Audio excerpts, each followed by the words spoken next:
When mercy costs everything. December snow fell soft outside the cabin. Inside, firelight painted shadows on log walls where an old man sat with his grandson, about to tell a story that would change how that young man saw the world. Garrett Wade was 78 now. White hair, white beard, hands that trembled slightly when he lifted his coffee cup. But his eyes still held the clarity of a man who had spent most of his life reading tracks in wilderness, measuring danger in the set of a shoulder, the placement of a boot. His grandson James sat across from him, 19 years old and lost. The boy had left Harvard 3 months into his first year, unable to reconcile what professors taught with what his heart told him. Now he was here in this mountain cabin in northern Arizona, seeking something he could not name. "Grandfather," James said, voice uncertain in the quiet, "I don't know what I should do. The professors say I must follow the law. My parents want me in business, but nothing feels right." Garrett looked into the fire for a long moment. When he spoke, his voice carried the weight of years and choices made in the space between right and safe. "Have you ever had to choose between what's right and what's easy, between conscience and law?" James shook his head. "I'll tell you about the summer of 1882. I was 58. I met a woman named Sarah Brennan and had to answer a question that's followed me ever since." He paused, letting the fire crackle. "What does a man owe a stranger, and when doing right might cost you everything you have?" James leaned forward, firelight catching his young face. Garrett's eyes went distant, seeing across 20 years into heat and dust and blood. It was July. Hot as hell itself. I was checking my trap lines near Marble Canyon when I heard something. A voice. Weak. Breaking. "Don't. It still hurts there." The old man's voice shifted, dropping into memory, and the cabin seemed to fade as the story took hold. "What time?" July 1882. Northern Arizona Territory. The heat came up from the ground like something alive. 7 in the morning and already 95 degrees. By noon it would climb past 110, turning the high desert into a furnace that killed the unwary and punished the careless. Garrett Wade moved through the landscape like part of it. Tall, broad across the shoulders, wearing buckskin shirt, dark with sweat, and trousers of tanned deerskin. Moccasins in the Ute style, quiet on stone. A Henry rifle 44-40 in his hands, a hunting knife 10 inches long on his belt, and a possibles bag that held flint steel and the small necessities that kept a man alive in country that did not forgive mistakes. He was checking his beaver trap line along a creek that ran when winter snow melted high up in the mountains. This time of year, it was mostly dry, just pools in the deep places where willows grew and animals came to drink. That's when he saw the tracks. Boot prints, not moccasins. 2 men. Recent. 8 to 10 hours old, judged by the way dust had settled in the depressions and how the edges had not yet crumbled in the morning heat. Something else. Drag marks. Garrett knelt, reading the earth the way educated men read books. Someone had been pulled. No dragged. Heels cutting furrows in the dirt body weight, leaving a smear where knees had scraped stone. Blood. Drops of it dried to dark brown. 6 to 8 hours old, he estimated, from the color and the way flies had worked it. Not much blood, not arterial spray or the heavy flow of a mortal wound, but enough to matter. He found fabric caught on sagebrush. Cotton. Good quality. A woman's dress torn. Garrett's jaw tightened. He knew what these signs meant, had seen it before, hoped never to see it again. He followed the trail 200 yards through tall grass and around scattered juniper. The sun climbed higher, heat pressed down like a physical weight. Then he saw her. A woman lying face down in grass the color of old straw. Her dress torn at the shoulder and along one thigh. Dark bruising on her upper arm's handprint, shaped the kind that came from being gripped hard enough to leave marks that lasted days. Blood had dried on her leg. The kind of blood and the placement of it told a story Garrett had learned to read in his years on the frontier. Internal injuries, tearing, violence of a particular kind that made his stomach turn and his fist clench. She was breathing, shallow, lips cracked from dehydration, body flinching at sounds she was too exhausted to fully register. "Don't," she whispered, voice like paper crumpling. "It still hurts there." Garrett froze 6 feet away, reading her fear. She thought he was one of them. Come back to finish what they'd started. He made himself small, made himself slow, knelt where she could see him without him looming over her. kept his hands visible, empty away from weapons. "My name is Garrett Wade," he said, voice low and steady.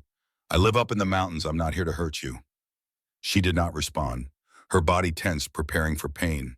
He measured the situation with the cold calculation of a man who had survived 5 decades in hard country. She needed water soon. 4 to 6 hours in this heat without it, and she would die of dehydration. The injuries needed cleaning. Infection would set in fast in the heat. Blood drew flies, flies carried disease. Whoever had done this might come back.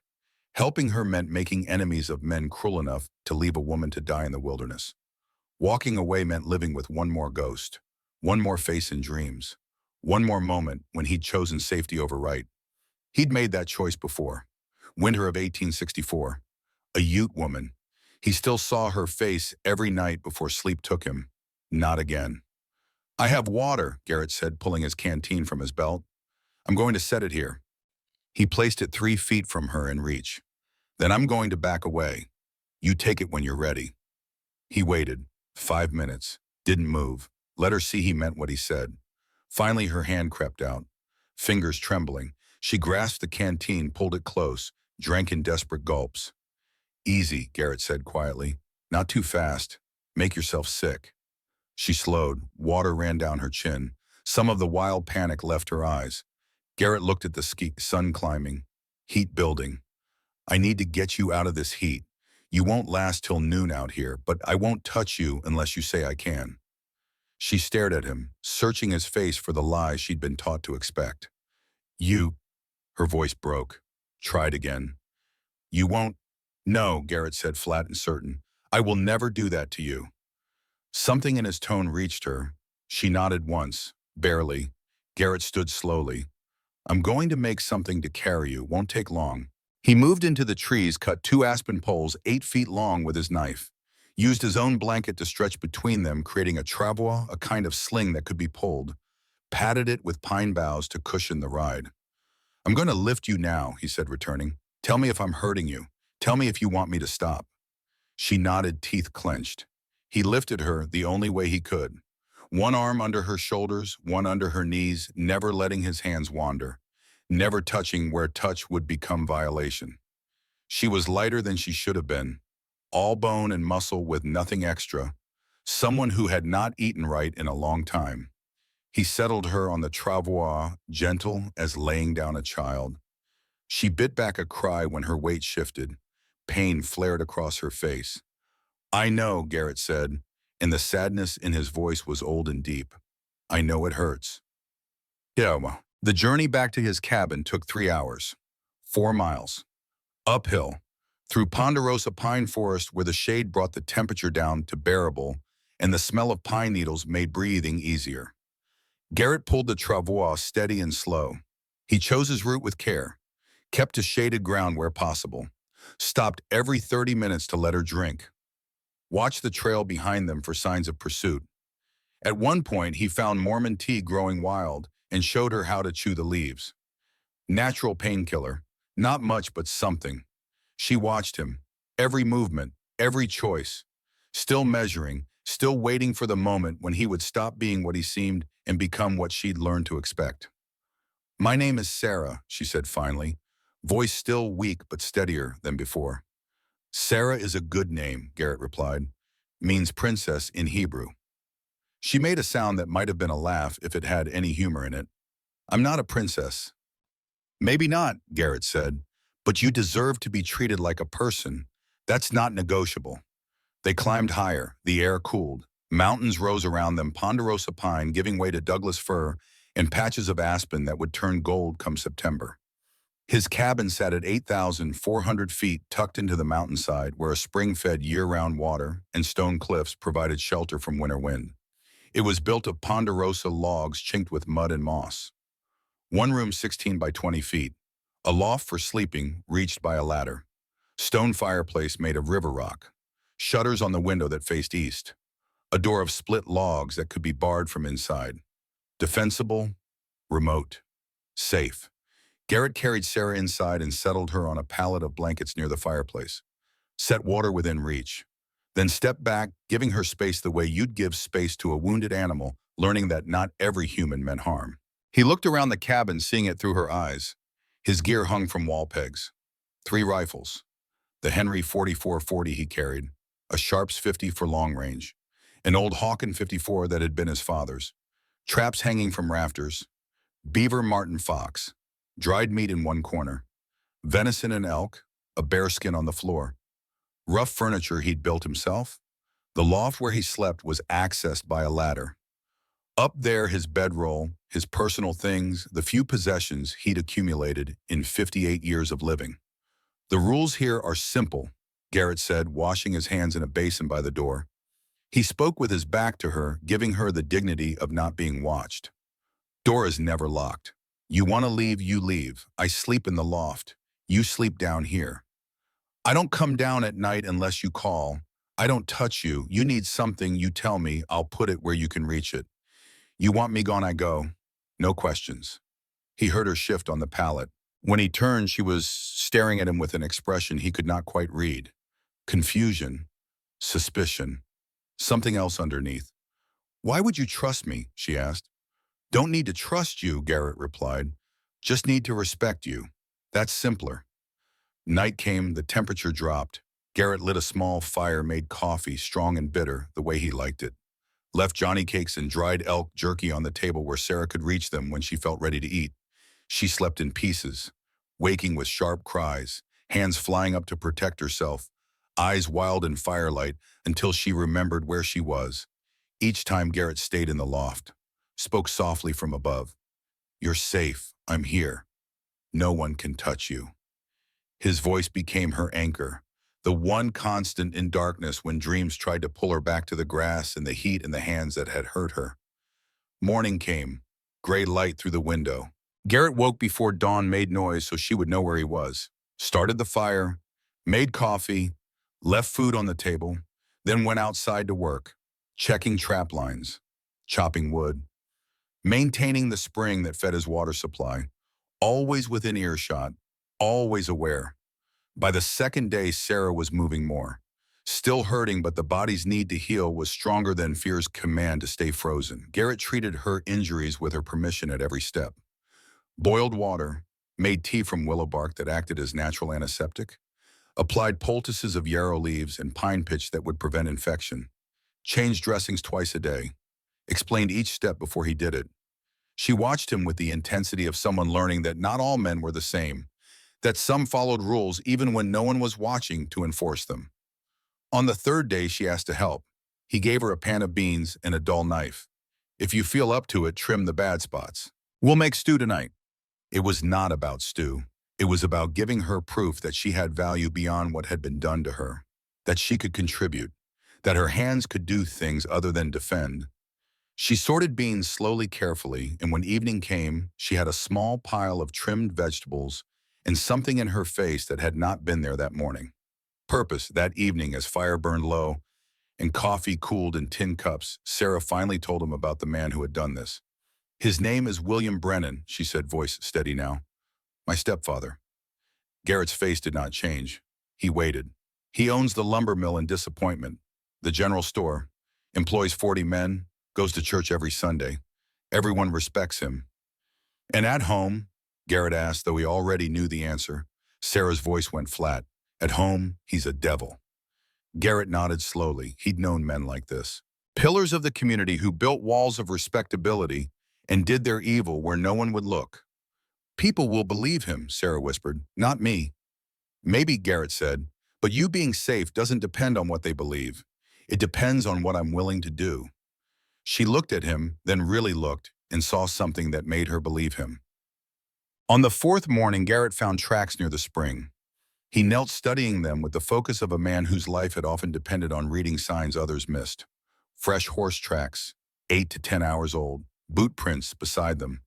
Size 10 worn heel on the right side. Distinctive. Someone he could track anywhere now. Horse droppings still moist in the center. Bay or brown horse well fed. The kind a man with money would own. A cigarette butt, hand-rolled. Premium tobacco, not the cheap stuff working men smoked. The man had stood here for 20 minutes, watching the cabin, measuring, planning. They knew she was here. The only question now was when they would come for her. Garrett walked back to the cabin and found Sarah awake, already sensing something was wrong. "I need to go down to the settlement," he said. "Learn about the man I'm dealing with. You can stay here, or you can come with me. Your choice." She went pale. "Don't leave me." "Then you come." He spent an hour teaching her to observe. Look at hands, not faces. Hands tell the truth about a man. Always know where the exits are, windows, doors, back ways. If I tell you to run, you run. Don't look back. He gave her his backup knife, 4 inches of steel in a leather sheath. Last resort, if there's no other choice. She took it, fingers closing around the handle, and he saw her straighten slightly. Armed was better than helpless.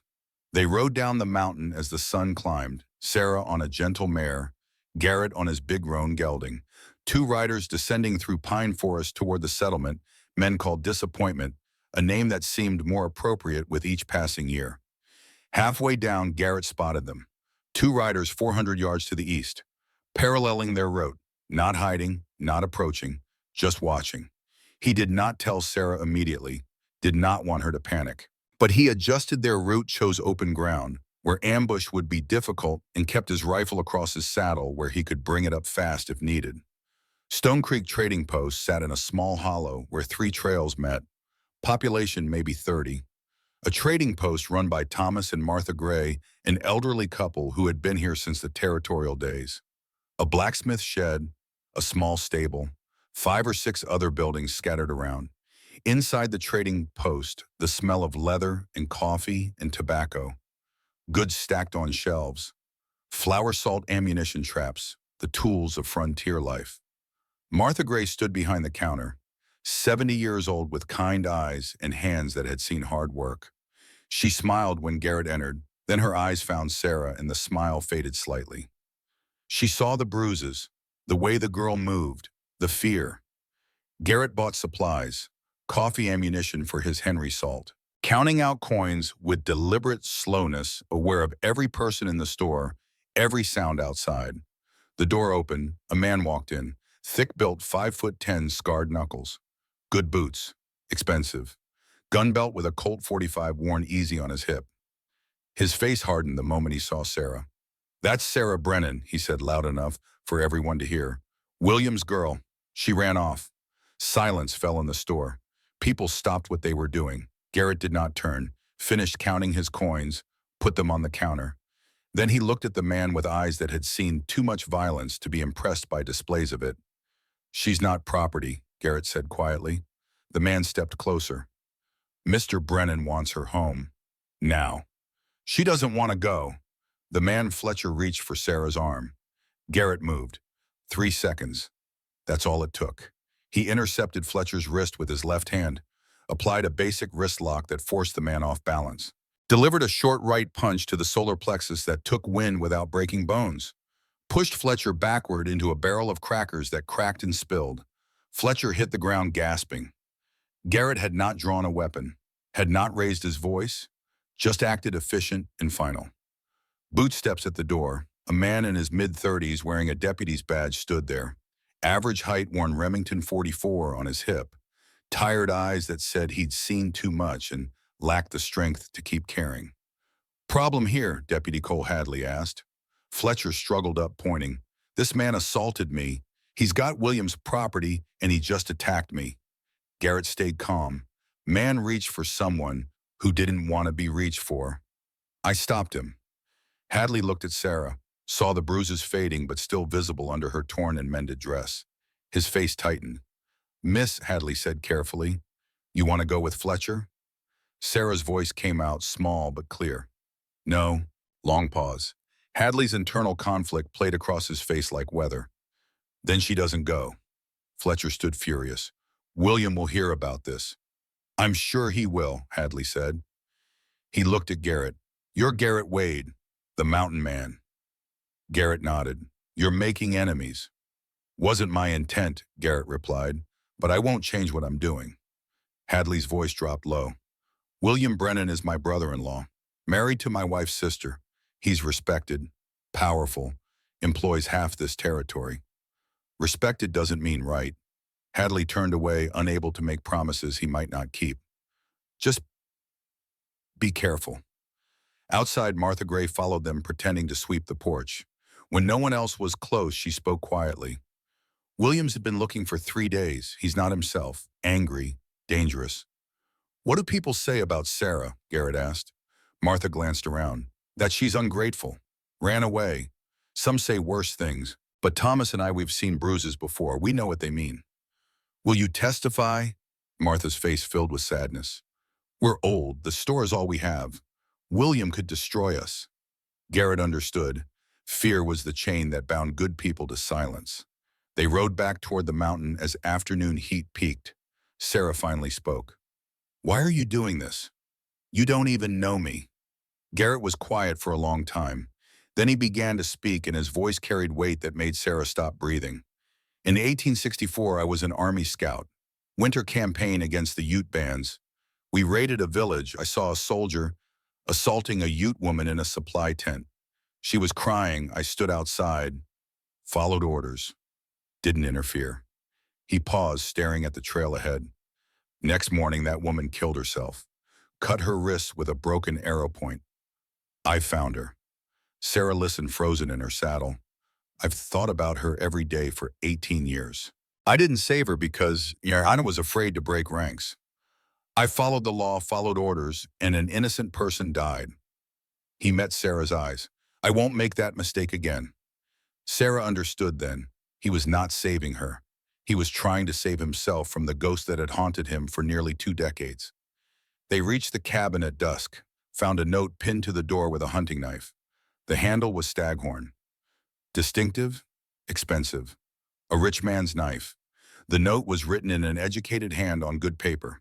Mr. Wade, my stepdaughter is unwell and requires care I can provide. Return her by Sunday noon to Disappointment Settlement. We will speak as civilized men. Refuse, and I will bring lawful authority and righteous citizens. You will lose everything you have. Signed, William Brennan. Sunday was 2 days away. Garrett read the note. His face went hard as stone. Sarah watched him, fear rising again. She started. No, Garrett said. I won't hand you over, but we need a plan. That night by firelight, Garrett began teaching Sarah to shoot. He brought down his Henry rifle, showed her how to hold it, how to sight, how to breathe and squeeze instead of jerk. You won't become a sharp shooter in 2 days, he said, but 16 rounds at close range changes the equation. Sarah's first shot knocked her back. She missed the target by 3 feet. Good, Garrett said. You didn't flinch before pulling the trigger. That's half the battle. They practiced until dark. By the time stars came out, Sarah was hitting the pine stump 25 yards away more often than not. She lowered the rifle, hands no longer shaking when she held it. Something had changed in her face. Some of the victim had burned away, leaving someone harder underneath. If they come, she said, I'll fight too. Garrett looked at her and nodded. I know you will. The night deepened. They sat by the fire drinking coffee, both aware that Sunday was coming, and with it a reckoning that would test everything they had become in these few short days. Garrett had made a choice, to stand between Sarah and the man who had hurt her, to risk everything for someone he barely knew. But as he looked at her across the firelight, he understood something fundamental. This was not about Sarah Brennan.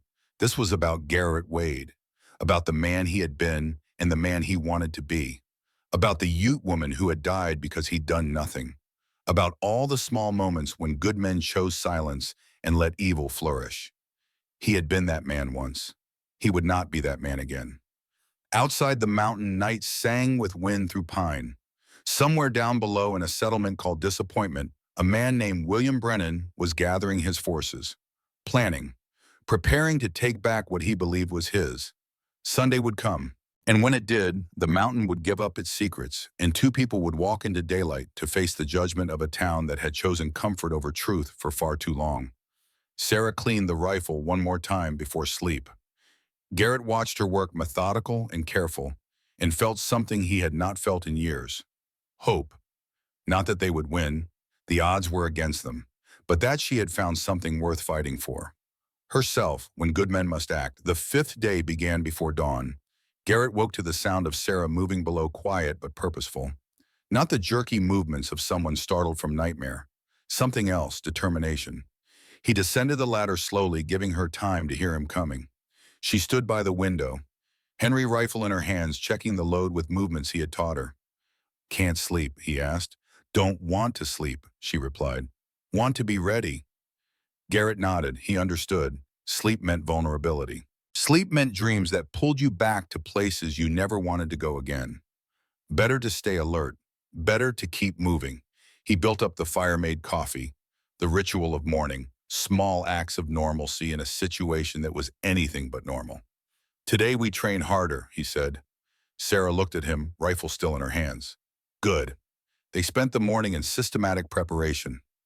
Garrett had survived 5 decades in hard country by understanding that hope was not a strategy. Planning was. Practice was. Readiness was the difference between living and dying. He took Sarah to a clearing 50 yards from the cabin, set up targets at various distances, pine stumps, rocks painted with clay, a piece of canvas stretched between two trees. "Yesterday you learned to hit what you're aiming at," Garrett said. "Today you learn to hit it under pressure." He made her load the rifle while he counted, made her fire while he shouted, made her reload with her hands shaking from exertion, made her shoot while moving, while kneeling, while her heart was pounding and sweat ran into her eyes. At first she struggled, missed more than she hit, fumbled the reload, but she did not quit. By mid-morning she was hitting the canvas target 8 times out of 10. By noon she could reload in under 15 seconds, even with trembling hands. "You won't be a sharpshooter," Garrett said, watching her chamber another round, "but you'll make anyone think twice before coming at you. That's the point." They moved on to other skills. Tracking. Garrett showed her how to read the age of prints by the crispness of the edges. Fresh tracks had sharp definition. Old tracks crumbled and blurred. How spacing between prints told you if something was walking, trotting, or running. "Tracks don't lie," he said, kneeling beside a deer trail. "People do. Trust what the ground tells you." He taught her to find water, follow animal trails downhill, look for the greenest vegetation in dry country. Taste rock seeps carefully, watching where animals drank first. He showed her how to start fire without matches. Flint and steel. It took Sarah 20 minutes of striking sparks before one caught in the char cloth and she could blow it into flame. When the small fire blazed, she looked up at Garrett with pride in her eyes. "Why are you teaching me all this?" she asked. Garrett's answer came without hesitation. "Because I can't protect you forever. But I can teach you to protect yourself. That's real freedom. Not depending on someone else to keep you safe. Being able to keep yourself safe." Sarah absorbed this, nodded slowly. Something shifted in her expression. She was beginning to understand that survival was not about being rescued. It was about becoming someone who could not be broken. That afternoon, while Sarah practiced her tracking, reading the signs Garrett had left for her to find, he fortified the cabin. He used an auger to drill firing ports through the log walls, 2 inches wide, angled to cover different approaches. From inside, a rifle barrel could protrude and command the ground outside while the shooter stayed protected. He stacked firewood inside the cabin. Not just for heat, the logs would stop bullets. Create a barrier between flesh and lead. He filled every container with water. The spring was 50 yards away. If they were pinned down, they would need water inside. He checked his ammunition. 200 rounds for the Henry 44-40, 50 rounds for the Sharps 50, 100 rounds for the old Hawken 54. His Colt .45 revolver held 6 rounds with another 30 in his belt. Enough for a war. He hoped it would not come to that. Hoped and prepared anyway, because hope without preparation was just wishful thinking. Evening came. The air cooled. They sat on the porch eating venison stew and cornbread, watching the valley below turn purple with shadow. "Tell me about him," Garrett said quietly. Sarah knew who he meant. She had been waiting for this question, dreading it, needing to say it out loud to someone who would listen without judgment. She began to speak. Her father, Michael Brennan, had died when she was 14. Logging accident. A widowmaker, they called it. A dead tree that hung in the branches until it fell without warning. It had crushed him instantly. One moment alive, next moment gone. Her mother, Catherine, had been left with a daughter to raise and no income. In the frontier territories, a woman alone had few options. none of them good. William Brennan had been her father's business partner. He owned the lumber mill. When Michael died, William had been kind, respectful, patient. He courted Catherine with the manners of a gentleman, brought flowers, quoted scripture, spoke of duty and honor in taking care of Michael's family as Michael would have wanted.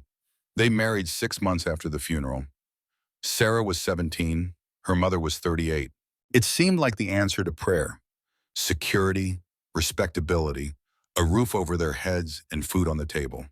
For 2 years, it was fine. William provided well, a decent house. Sarah worked in the general store, keeping books, learning the business. Her mother seemed happy. Seemed. Then Catherine got pregnant. At 41, it was dangerous. Everyone knew it. But she glowed with hope. A new beginning. A child to love. The baby came early, a boy, stillborn, the cord wrapped around his neck. Catherine hemorrhaged. The doctor could not stop the bleeding. She died 3 hours after the baby, her hand in Sarah's, whispering apologies for leaving her alone. That was 1879. Sarah was 20 years old, suddenly alone in a house with a man who was not her father and who looked at her differently now that her mother was gone. The change happened gradually. A frog in water that heats so slowly it does not realize it's boiling until too late. Month 1. William was grieving, distant, locked in his room at night. Sarah thought he was processing loss the way people did. Month 2, he became controlling. Don't go out alone, people will talk. You're a young woman without a chaperone. I have a reputation to protect. Month 3, he slapped her. She had talked back about something small. The price of flour. He hit her hard enough to knock her down, then apologized. Said grief made him angry, said it would not happen again. Month 4, he came to her room at night, said her mother would want her to care for him, said she owed him for taking her in when she was 14, said things that made Sarah's skin crawl, but that she could not refuse because where would she go? Who would believe her? The assault began.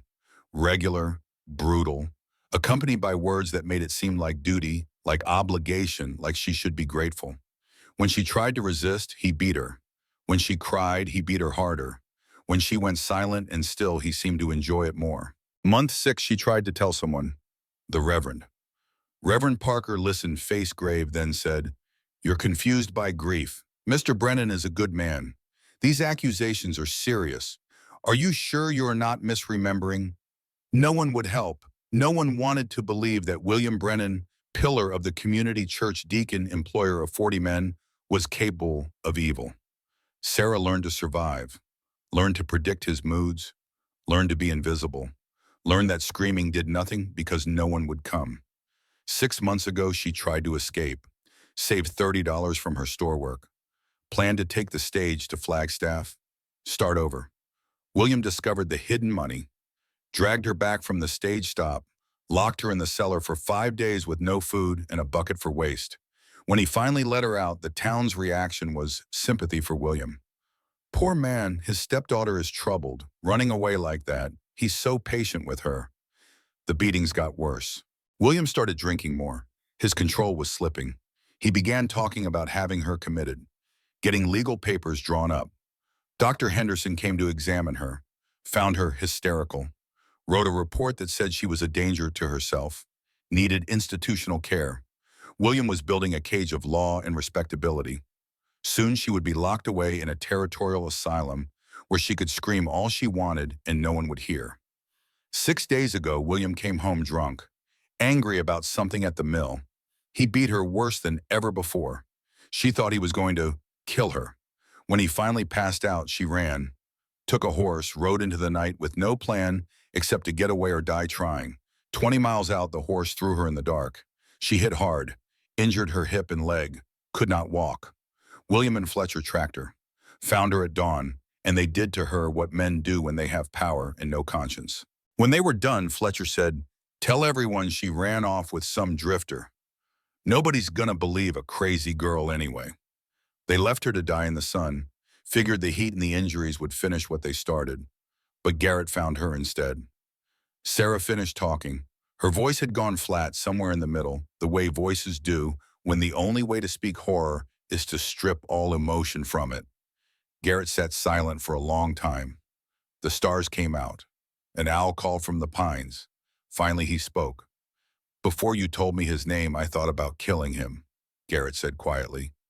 Now that you've told me everything I know, I will if I have to, and I'll sleep fine after. Sarah looked at him, saw he meant it, saw there was no anger in his face. Just cold assessment, a man who had done math and reached a conclusion. But I learned something a long time ago, Garrett continued. Killing him doesn't fix what happened to you. Only you can do that. I can give you the space and time to heal. I can stand between you and him. But the real fight, the one that matters, that's yours. What if I can't win it? Sarah whispered. You already started winning, Garrett replied. You're here, you're alive, you're learning to fight back. That's more than most people manage. They sat in comfortable silence. Then Sarah asked the question she had been holding since the trading post. You said you were an army deserter. What happened? Garrett looked up at the stars. When he spoke, his voice carried the weight of 18 years. Winter of 1864, I was 40 years old, working as an Army scout. Civilian contractor, but that distinction didn't matter much when it came to orders. He paused, organizing memories he tried not to visit too often. The Army was running campaigns against the Southern Ute bands. Policy was forced relocation to reservations. Most of the Utes wanted to keep living the way they always had, moving with the seasons, hunting, trading, free. Sarah listened, sensing the story mattered in ways she did not yet understand. I'd been scouting for the Army for 10 years. Good pay, respected work. I was good at it, could track anything. Read country like a book. The officers relied on me. His voice went harder. That winter, we raided a Ute camp near the Animas River. It was supposed to be a strategic target, warriors who'd been raiding supply lines. But when we got there, it was mostly women, children, old men. The warriors were out hunting. He stopped, started again. The soldiers went through that camp like locusts, took what they wanted, burned the rest. I saw things that made me sick, but I told myself I was just a scout, not my place to interfere with Army discipline. The next words came hard. I was walking past a supply tent when I heard crying. A woman's voice. I looked inside and saw a soldier. Private named Collins. He had a Ute woman pinned down. She was fighting, but he was bigger, stronger. He looked at me, dared me to do something. Sarah stopped breathing. I walked away, told myself it wasn't my business. I was civilian, couldn't interfere with Army matters. I followed the rules and I walked away. His hands clenched. Next morning I found her. She cut her wrists with a piece of broken arrow point, bled out during the night. Maybe 20 years old. Someone's daughter, someone's wife maybe. Dead because I was too much of a coward to do what was right. He looked at Sarah. That's when I knew I couldn't do it anymore. 3 days later I left. Didn't ask permission. Didn't wait for discharge. Just walked away in the middle of a blizzard. And Marshall Carter, Sarah asked. I was trying to reach Durango, get lost in town until I could figure out what to do next. But the storm hit hard. I got turned around, nearly froze to death. He smiled slightly at the memory. Nathan Carter was a deputy marshal then. Found me half dead in a snowdrift. Took me back to his barn, wrapped me in blankets, fed me, saved my life. But you were a deserter. Why would he help? 2 days after he found me, an Army patrol came through. Captain Ellis, looking for deserters. Nathan hid me in a root cellar under his barn, told the captain he'd found a frozen trapper, showed them a grave he'd dug, said the man died of exposure, even showed them a body. Sarah's eyes widened. He lied to the Army. He did. And when the patrol left, Nathan came down to the cellar and said something I never forgot. He said, I've heard stories about what happened in that campaign, what some of those soldiers did. The Army's covering it up. Sometimes the law is wrong. Good men have to know when to step aside. Garrett's voice filled with respect. He risked his career. Could have gone to prison for harboring a deserter, but he did it anyway because he believed it was right. I owe him my life twice. Once for saving me from freezing. Once for saving me from a noose. Will he help us now? Sarah asked. I don't know. He's a U.S. Marshal now, based out of Durango. That's 150 miles north. I haven't contacted him in 18 years.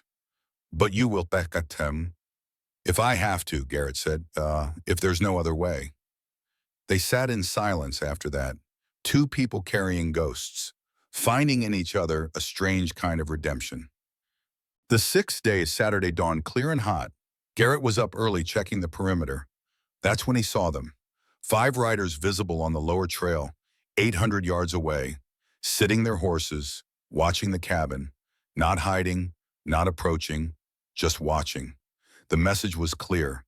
We know where you are. We're coming. Sarah came to stand beside him, saw the riders. Her breath caught. They want you scared, Garrett said quietly. Don't give them that. But fear was not so easily controlled. Sarah's hands shook as she loaded the Henry rifle. Garrett saw it and did not tell her to stop shaking. Fear was useful. It kept you alert. He spent the morning completing his fortifications. The firing ports were done. He tested angles of fire, made sure he could cover every approach. He strung tripwires 50 yards out, tin cans attached. Any man trying to sneak up at night would announce himself. He scattered dry leaves on the most likely paths. Noise was an early warning system. He dug a shallow channel from the spring toward the cabin. If they were besieged, he could divert water closer. Sarah watched him work, learning, absorbing. This was survival, not heroics, just careful preparation by a man who understood that details mattered. Around noon, a rider appeared at the tree line, alone, hands visible. Thomas Gray from the trading post. Garrett met him halfway, rifle ready, but not raised. Garrett, Thomas said, voice strained, I have to tell you something. Speak. Williams put up a bounty, $100 for information leading to Sarah's return, alive. Garrett's jaw tightened. $100 was 3 months' wages for a working man. In a drought year when crops failed and work was scarce, that was a fortune. Folks going to collect? Garrett asked. Thomas looked miserable. Drought hit hard this year. Cattle dying, people desperate. William employs half the territory. They can't afford to cross him. Some remember the help you've given over the years. Some don't want to get involved. But that money, he trailed off. But Martha and I, Thomas said firmly, we won't say nothing. You've been fair to us. That counts for something. Thank you, Garrett said. That means more than you know. After Thomas rode away, Sarah spoke from the cabin doorway. We're alone, aren't we? Mostly, Garrett replied, but alone doesn't mean beaten. That evening, as the sun dropped toward the western peaks, Garrett saw smoke signals rising from disappointment.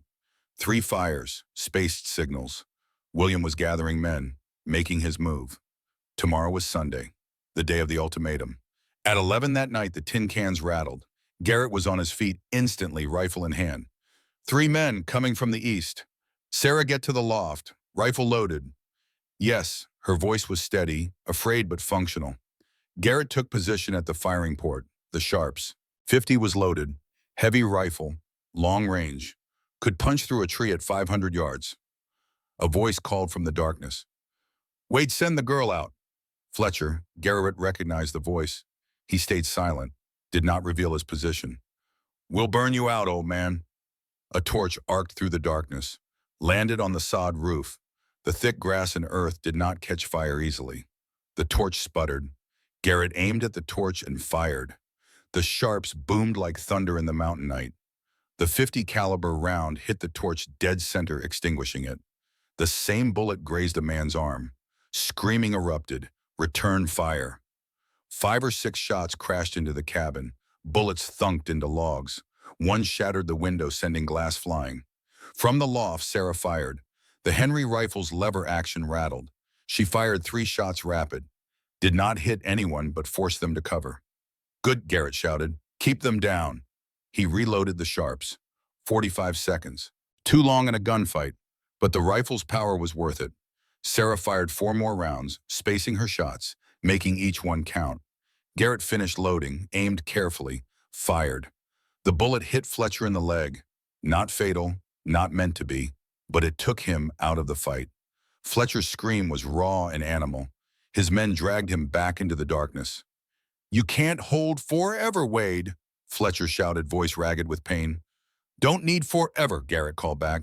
Just need to make you think twice about coming back. Silence. Then the sound of horses retreating. But as they left, Fletcher's voice echoed one last time through the dark. Tomorrow noon, disappointment. Williams bringing 20 men the judge in the law. You're done. The silence after was deeper than before. Garrett stood at the firing port, breathing steady, assessing. Then he felt warmth spreading down his left side. He looked down, blood soaking his shirt. A ricochet from the window. Bullet had grazed his shoulder, not deep, but bleeding steady.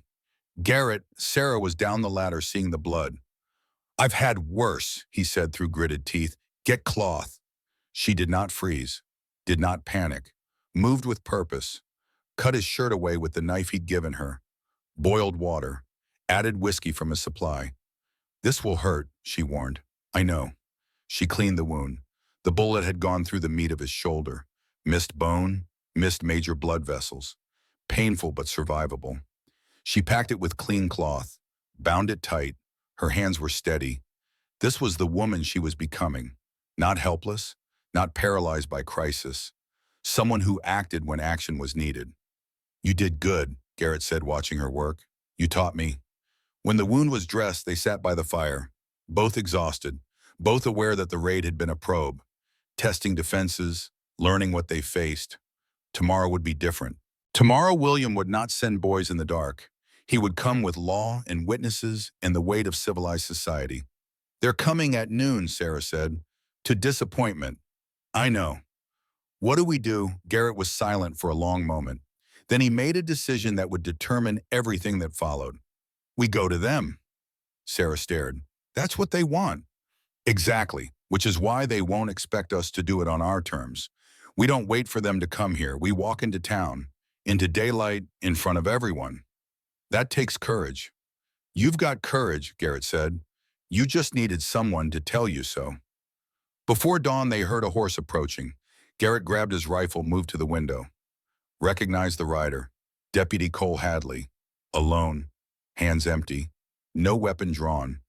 Garrett met him outside. Why are you here? Hadley looked exhausted, a man at the end of something. Because I'm done lying to myself, he explained quickly. William had met with Judge Norton, had legal commitment papers signed by Dr. Henderson, papers that said Sarah was insane, needed institutional care, gave William legal custody and authority. He's got it all arranged, Hadley said.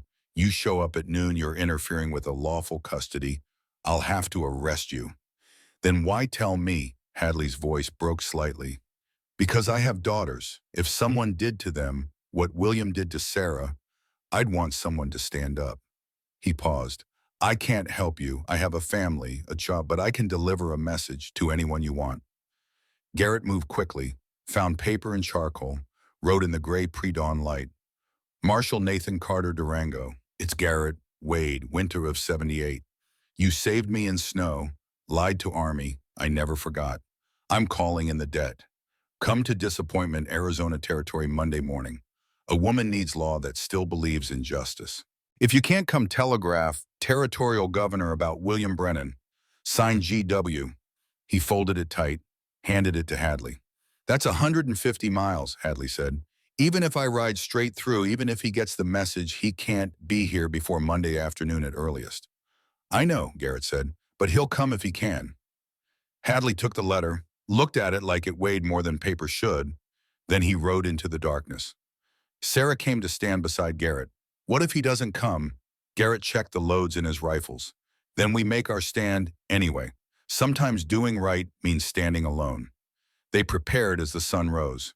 Garrett packed the Henry for Sarah, the Sharps for himself. His Colt is backup. 100 rounds of ammunition, canteens, bandages. Sarah dressed in clean clothes, tied her hair back, washed her face. She wanted to look dignified, not a victim, a person. Garrett watched her and saw the transformation complete. 6 days ago, she'd been broken in the grass waiting to die.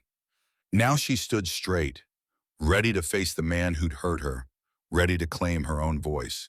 If this goes wrong, Sarah said as they mounted their horses, thank you for giving me my life back.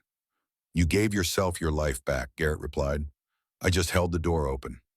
They rode down the mountain as the sun climbed, heading toward disappointment, toward judgment, toward whatever came next. Behind them, the cabin stood empty and waiting. a place where a broken woman had learned to be strong, where an old man had finally kept the promise he'd made 18 years too late to a Ute woman whose name he never learned. Ahead, a town waited. And in that town, a man who believed his money and position put him above consequences. Today, he would learn different. Today, two people who had nothing left to lose would walk into the light and dare the world to look away. When justice requires sacrifice. Sunday morning arrived with heat that promised worse to come. The air hung still and heavy, the kind of weather that made men short-tempered and animals seek shade. A day for reckoning. Garrett and Sarah rode down from the mountain as the sun climbed two figures against an immense landscape. The trail descended through ponderosa pine that gave way to juniper and pinon, then to high desert scattered with sage and stone. 12 miles from cabin to settlement, 4 hours at a careful pace. They were not alone. Garrett spotted the watchers at mile 5. 3 riders 400 yards to the east keeping pace, not hiding, not approaching, shadowing them like wolves tracking wounded prey. "They're following," Sarah said quietly. "Let them follow," Garrett replied. "We're not hiding anymore." The trail wound through country Garrett knew intimately. Every draw, every ridge, every place where a man could make a stand if needed. He had chosen this route deliberately. Open ground where ambush was difficult. High points where he could see trouble coming. Sarah rode straight back, the Henry rifle across her saddle. 6 days ago, she could barely sit a horse. Now she moved with the rifle like it was part of her. Not comfortable yet, but competent. That was enough. As they descended, Garrett watched her from the corner of his eye. Something had changed in her face. The victim was gone. In her place rode someone harder, someone who had looked at what broke her and decided to break it back. "What are you thinking?" he asked. Sarah was quiet for a moment. Then, "I'm thinking about all the times I was silent, all the times I let fear win. I'm thinking I'm done with that." "Fear's not your enemy," Garrett said. "Fear keeps you alive. It's panic that kills. You know the difference now." She nodded. He had taught her that. Fear sharpened senses, made you careful. Panic made you stupid. The trick was riding the edge between them. They crossed Disappointment Creek dry except for stagnant pools where mosquitoes bred. Another 2 miles and they could see the settlement. Low buildings the color of dust. A white church steeple rising above the rest. Smoke from cooking fires. And people. Lots of people. "He's made it a show," Garrett observed. Sarah's hands tightened on the reins. This was it. The moment she had been dreading and preparing for. Walk into that town and face the man who had hurt her, in front of everyone who had chosen not to see. "I'm scared," she admitted. "Good, Hebit." Garrett looked at her. "Keep breathing. Look at people's faces, not their feet. You belong there as much as anyone, more. You're the one with truth on your side." They rode into Disappointment at 11 in the morning. The entire settlement had gathered. Every man, woman, and child standing in the street, sitting on porches, watching from windows. William had orchestrated this perfectly. Public theater designed to showcase his authority and her helplessness. The church stood at the end of Main Street, white paint peeling in the heat. On the steps like a stage set, William had arranged his players. William Brennan himself stood highest. 47 years old, handsome in a weathered way, dressed in a good suit despite the heat. Clean-shaven, concerned expression carefully crafted. Every inch the respected citizen. The good man wronged by circumstances. Beside him, Reverend Joseph Parker, 55, balding, holding a Bible like a shield, looking uncomfortable but present, moral authority on display. Judge Samuel Norton stood slightly apart. 60 years old, territorial, circuit judge, papers in his hand, legal authority embodied. Deputy Cole Hadley and 8 armed men formed a loose semicircle. Physical authority, the threat of violence wrapped in the legitimacy of badges.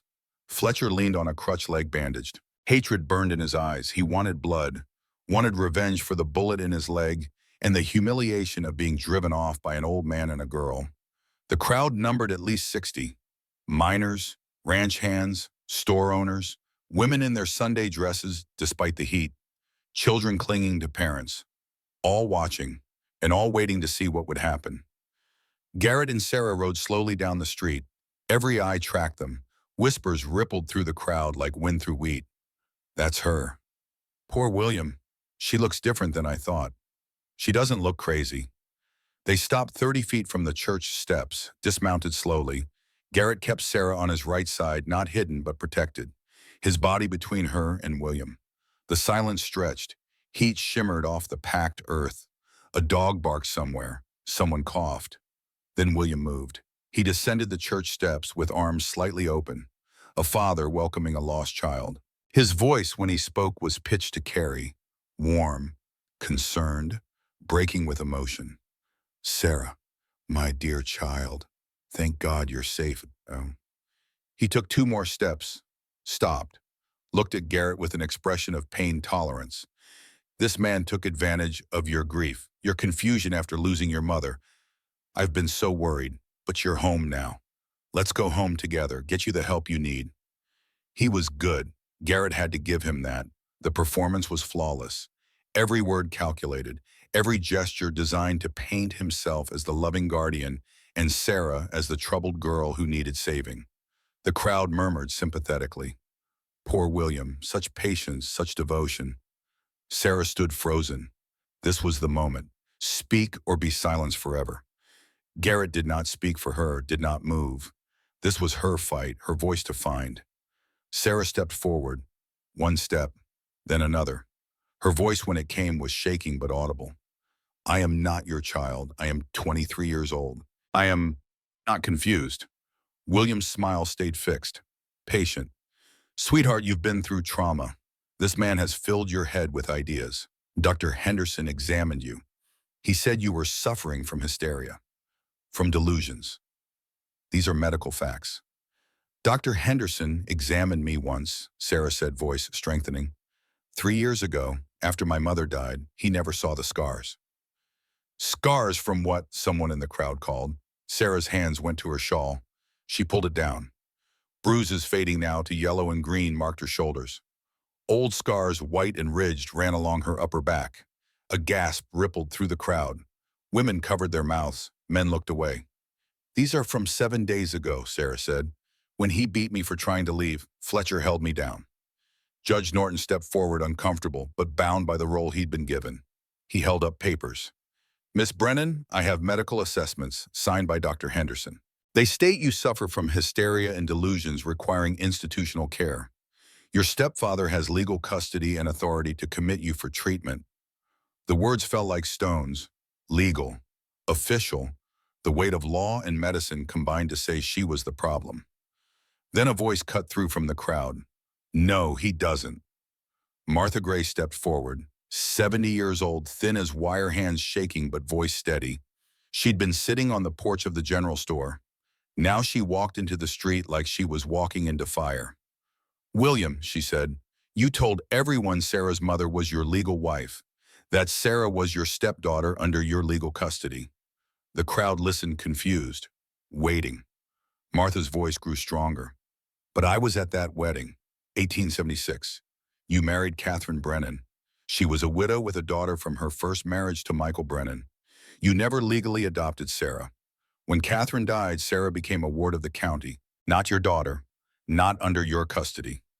The silence that followed was absolute. Judge Norton looked at his papers with new eyes.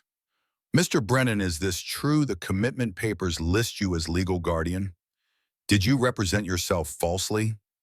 William's mask slipped, just for a second, a flash of rage before the concerned expression returned. It's a technicality, he said smoothly. I raised her. I provided for her. I have moral custody, if not legal. You told Reverend Parker you'd adopted her legally, Martha said. Her fear was visible now, but she kept speaking. You told Judge Norton you had guardianship papers. Both statements were lies. The commitment papers are based on false representation. The crowd's murmur changed tone, less sympathy, more uncertainty, seeds of doubt taking root. William's voice cooled. Mrs. Gray, you're an old woman with failing memory. These accusations are serious. My memory's fine, Martha shot back. I remember that wedding clear as yesterday. I remember Catherine telling me she was glad you were willing to take on a stepdaughter you had no legal obligation to. Those were her exact words. Judge Norton's face had gone stony. Mr. Brennan, if these papers were obtained through false pretense, they are void. This is irrelevant, William snapped. Control was slipping. Sarah is clearly unwell. This man Wade is a known criminal, an army deserter. He kidnapped her, filled her head with lies. Garrett spoke for the first time. His voice was quiet, but it carried. I found Sarah crawling in the dirt with blood dried on her legs, left to die in the sun. I didn't kidnap her. I saved her life. Lies. William's voice rose. You have no proof. I have proof. Another voice. Another woman stepping from the crowd. Hannah Pierce, 32 years old, a settler's wife, worn face that had seen hard years. She held a letter in her hand, paper yellowed with age.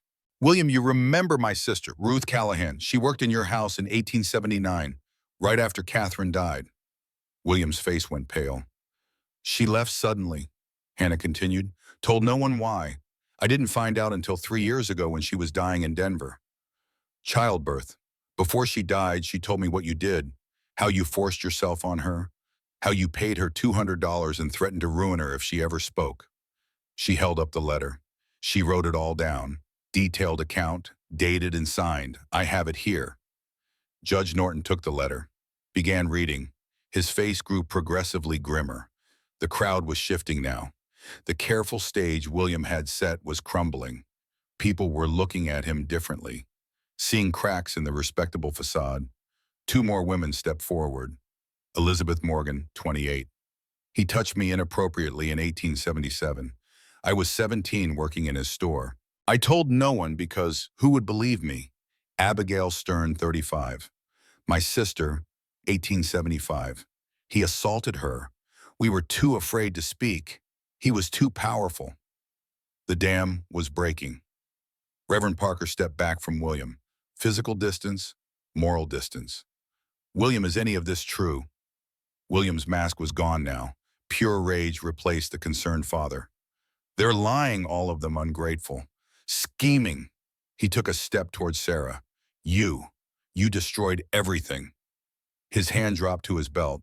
Garrett saw it a split second before it happened. William wore a gun, Colt 45, hidden under his coat. Sarah, Garrett moved. William drew, faster than Garrett expected for a man who played gentleman. Time elongated. Garrett's choices compressed into an instant. Block the shot with his body. Draw his own weapon. Push Sarah down. He chose. Garrett stepped between William and Sarah, pushed her hard to the ground. William's gun roared. The bullet took Garrett in the chest. 2 inches left of center. Missed his heart, but punched through his lung. He felt the impact, the breath leaving him, the ground tilting, Sarah screaming. No! Garrett fell to one knee. His hand found his Colt. Muscle memory, 5 decades of survival instinct. Drew, aimed, fired, 1 shot. Center mass. William Brennan took the bullet through the heart. He dropped his gun, looked down at the blood spreading across his white shirt, then up at Sarah with confusion on his face. I saved you, he said, voice fading. Gave you everything. Why pay? Sarah stood over him, no satisfaction in her face, just exhaustion. You gave me nothing but fear, and he showed me how to beat it. William fell, tried to speak again, couldn't. Died with that confusion still in his eyes. Never understanding, never seeing what he'd been. The street erupted in chaos, people shouting, running, Deputy Hadley pushing through the crowd. Everyone saw, Hadley shouted. Self-defense, Wade didn't draw first. Garrett coughed, blood in his mouth. He was on his back now, didn't remember falling.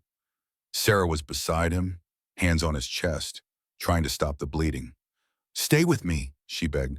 Please, you can't die. You taught me to live. You have to see what I become. Dr. Morrison pushed through, old man capable hands. Get him inside. Now, then, they carried Garrett into the general store, laid him on a table. Morrison worked fast, cut away the shirt, found the wound. Bullet went through, missed the heart, hit the lung. He looked at Garrett's gray face. Touch and go. Sarah would not leave. Held Garrett's hand, talked to him through the surgery, through the hours after when fever took him and he wandered in memories and pain. Outside, Judge Norton addressed the crowd. The commitment papers are void. William Brennan lied to obtain them. Sarah Brennan is a free adult with no guardian. He looked at Fletcher and the armed men. Anyone dispute this? Silence. The shooting was witnessed by 60 people. Self-defense. No charges against Garrett Wade. Deputy Hadley stepped forward, removed his badge, set it on a barrel. His voice carried, "I've been a coward. I knew what William was. Did nothing because of family. Because I was afraid. I failed Sarah. I failed this town." He looked at the badge. "I'm resigning. You deserve better." Judge Norton picked up the badge, held it out to Hadley. "Your honesty now matters. Don't throw away the chance to do better." Hadley stared at the badge, then slowly took it back. "Then I'll do better, starting now." Late that afternoon, another rider appeared, dust rising fast. The rider pulled up hard, Marshal Nathan Carter, 52, badge on his chest, face weathered by years of hard duty. He took one look at the scene, the body covered with a sheet, the crowd dispersing, the blood in the street. "I'm late," he said. Judge Norton explained what had happened. Carter looked toward the general store where Garrett was fighting for life. "That's Garrett Wade, old friend. Saved me once. Glad he's still breathing." He turned to the crowd. "Anyone got a problem with how this went down, take it up with me. Wade's under federal protection now." No one spoke. The fight was over. By evening, Garrett's fever had broken. He would live. Morrison said the lung would heal, slowly, painfully, but it would heal. Sarah sat beside him as consciousness returned. His eyes found hers in the dim light. "You did it," he whispered. "We did it," she corrected. "No." His voice was weak but certain. "You stood up. You spoke. That was you." 3 days later, Garrett was strong enough to sit up. A week after that, he could walk, slowly, holding his side. But walking, Sarah stayed in disappointment. Judge Norton helped her recover her mother's inheritance. William had hidden it, claimed it was tied up in business investments. It wasn't. $2,200, enough to start over. She bought the old saloon building, began converting it. Garrett watched from a chair on the porch of the boarding house where he was recovering. Watched her direct workers, make decisions, move through the world like someone who owned her own life. Marshal Carter visited before heading back to Durango. "That was a hell of a thing you did," he said to Garrett. "Owed someone a debt," Garrett replied. 18 years old. "The Ute woman," Garrett nodded. "You can't save everyone," Carter said. "Sometimes the best you can do is save someone." "I know, but I had to try my—" Carter stood to leave, paused. "That letter you sent about winter of '78. I want you to know something. I never regretted what I did. Lying to that captain, hiding you. Some laws deserve to be broken. Some rules exist to be challenged. You taught me that by having the courage to walk away from something wrong." He put out his hand. Garrett shook it. "We're even now," Carter said. "No more debts between us, just respect." After Carter left, Sarah came to sit beside Garrett. "The building will be ready in 3 months," she said. "I'm calling it the Catherine House, after my mother." "She'd be proud," Garrett said. "I'm going to take in women. The ones with nowhere else to go. The ones like I was. Teach them what you taught me. Reading, numbers, how to shoot, how to survive." "That's good work." Sarah looked at him. "Will you check on us sometimes?" "When you need me. And when I don't need you." Garrett smiled. "Then I'll visit anyway. Friends do that." She smiled back. Not romance, something deeper, respect born from shared trauma and mutual salvation. 6 months passed. Winter came to the high country. Snow fell soft on the cabin where Garrett had returned after he healed. The mountains suited him. Always had. He was too old to change now, too set in his ways. But once a month, he rode down to Disappointment, brought supplies, venison, ammunition for the women who were learning to shoot. The Catherine House had 4 residents now. Women between 19 and 35, all escaping situations similar to Sarah's, all learning that the world could be different than what they'd known. Sarah taught them reading, bookkeeping, self-reliance, and once a week Garrett came and taught them to shoot. Not because he wanted them to kill, because he wanted them to know they could defend themselves, that they did not have to depend on men for protection, that they could be their own guardians. On a cold December day in 1882, 6 months after the confrontation, Garrett sat on the porch of the Catherine house with Sarah. They drank coffee, watched a young woman named Rebecca practice her shooting in the yard. Rebecca was 19, fresh bruises still fading on her face when she'd arrived. Now she was hitting the target 7 times out of 10. "She's getting good," Garrett observed. "They all are," Sarah said with pride. "Word's spreading. 3 more women coming next month." "You're making a difference." "We are. You started this. Giving me a choice when I had none." Garrett shook his head. "No, you made the choice. I just held the door." Rebecca hit the target 3 more times, smiled, her first real smile since arriving. Sarah watched her. "There are more women like I was, trapped, afraid. I'm going to find them. You need help, send word." "Always." Garrett stood. His shoulder still ached when it rained. Probably always would. Small price. He tipped his hat, mounted his horse, rode toward the mountains as the winter sun sank low. Behind him, Sarah stood watching. Beside her, Rebecca. And inside, 3 more women learning to be strong. The cabin waited. The mountains called. An old man rode home to continue the quiet life he'd built. But now, when he closed his eyes at night, the Ute woman's face was softer, forgiving, because he had finally done right. 18 years late, but done. In the mountains of northern Arizona, there was a cabin where lost souls went to learn strength. And if you asked around, disappointment people would tell you, don't go looking for trouble. But if trouble finds you, pray Garrett Wade finds you first. Or pray you find your way to the Catherine house, where a woman named Sarah Brennan teaches that survival is not about being rescued. It's about learning you cannot be broken. That was the story. That was the truth. 20 years later, December 1902, the cabin was the same. The man was older. Garrett Wade at 78 sat across from his grandson James, the fire burning low. The story complete. James sat silent, processing, understanding that the story was also a lesson, a question posed across generations. "You killed a man," James said finally. "Yes, but it was right. It was necessary," Garrett replied.